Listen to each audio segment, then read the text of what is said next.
नमस्कार and welcome you world affairs. मैं हूं प्रशांत धवन। नाउ रिसेंटली आपने देखा होगा कि ये सवाल काफी ज्यादा डिस्कशन में है कि क्या आसाम एक टाइम पर म्यांमार का हिस्सा हुआ करता था। क्या हम ये कह सकते हैं कि was Assam A part of Myanmar. यहाँ पे आप देख पाएंगे कपिल सिब्बल के बारे में आपको पता होगा। आज के समय ये मेंबर ऑफ पार्लियामेंट है फ्रॉम राज्यसभा।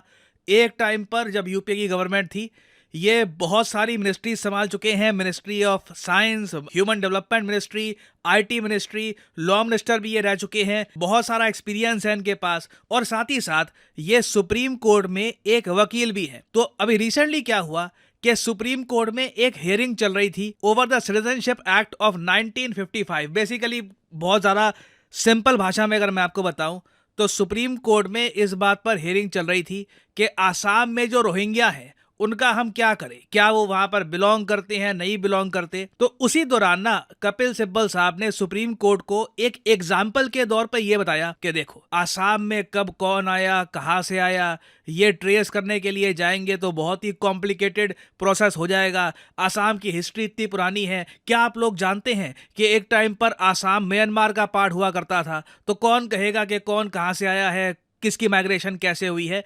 और ये जो वीडियो है ना आज के समय, ये भी काफ़ी वायरल हुई है। छोटी सी वीडियो है, कुछ सेकंड्स की। ये मैं चाहता हूं आप देखें, फिर हम बात करेंगे कि क्यों ये टॉपिक एक कंट्रोवर्सी का कारण बन चुका है।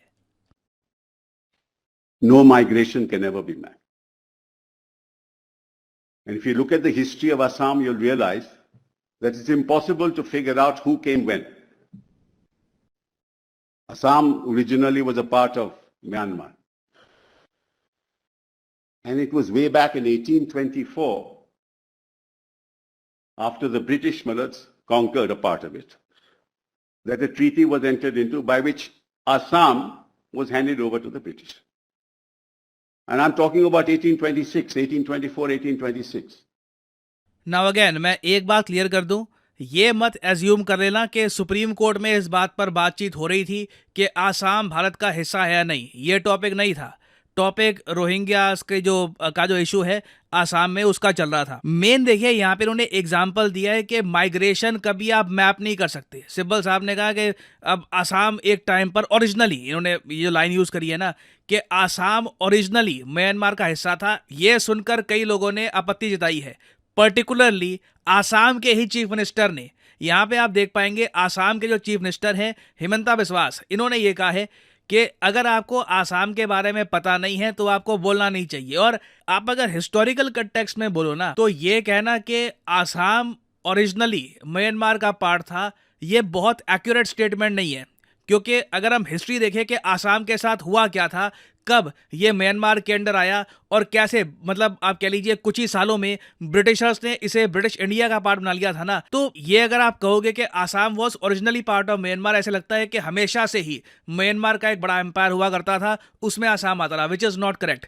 थोड़ा सा मैं आपको हिस्टोरिकल कंटेक्स्ट देता हूं यहाँ पर कि हुआ क्या था। आसाम के अगर हम किंगडम को देखें तो 600 सालों तक यहाँ पर सिर्फ एक ही किंगडम का राज्य था। ये किंगडम था द अहोम किंगडम। देखिए जो अहोम किंगडम है ये 1228 से लेकर 1820 तक एग्जिस्टेंस में रहा था।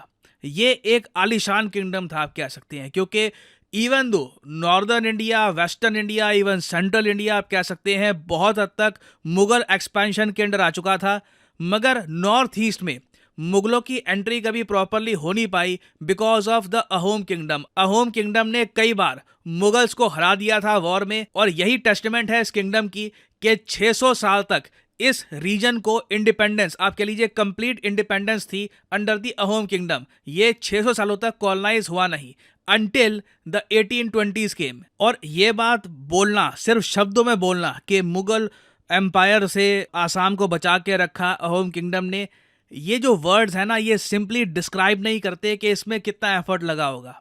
मैं थोड़ा सा आपको समझाता हूं कि कितनी बार अहोम किंगडम और मुगल्स की वॉर हुई थी। यहाँ पे आप देख पाएंगे ये लिस्ट है कॉन्फ्लिक्ट्स की।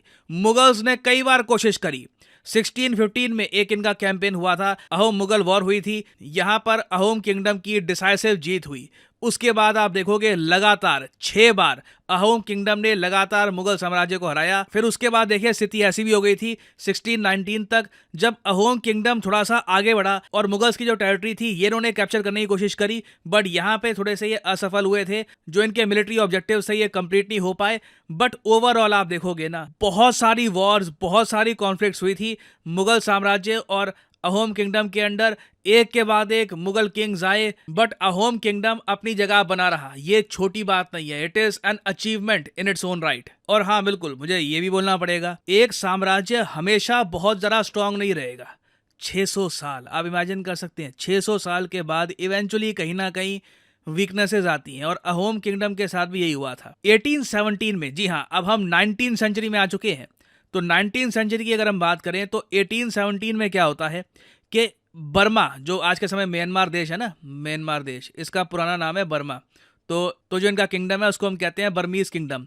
तो जो बर्मीज किंगडम के लोग थे, इन्होंने एक बड़ा आक्रमण किया था अहोम किंगडम पर 1817 में, और 4 साल की लगातार वॉर के बाद इवेंचुअली बर्मीज एम्पायर ने कब्जा लिया था आसाम को। और उसके बाद जो किताबों में लिखा हुआ है कि बर्मा के लोगों ने बहुत ज़्यादा अत्याचार किए थे आसाम के लोगों पर।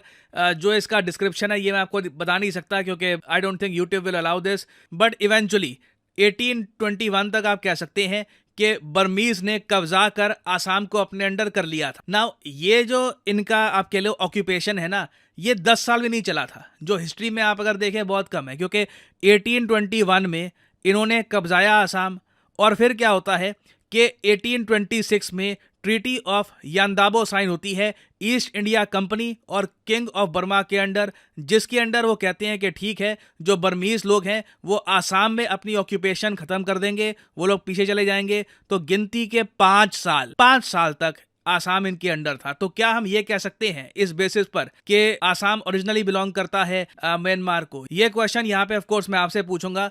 आपके हिसाब से क्या ये स्टेटमेंट करेक्ट है या फिर नहीं, लिखेगा इसके बारे में वैसे कमेंट सेक्शन में। और अब आप वैसे समझ गए होंगे कि क्यों आसाम के चीफ मिनिस्टर को भी ये स्टेटमेंट देनी पड़ी कि आसाम के बारे में कमेंट मत करिए विदाउट कंप्लीट नॉलेज। तो यहाँ पर देखिए, मैं ये नहीं कहूँगा कि कौन सही था कौन गलत था, मैंने आपको कंटेक्स्ट बता दिया है कि क्यों ये टॉपिक न्यूज़ में था, कि Assam was originally part of Myanmar, ये क्यों कहा गया, आसाम के चीफ मिनिस्टर ने इस पर क्या कमेंट करी है, और हिस्टोरिकली जो हमारे पास अकाउंट्स हैं जो हर एनसाइक्लोपीडिया पे अवेलेबल है वो हमको क्या बताते हैं। The rest is up to you.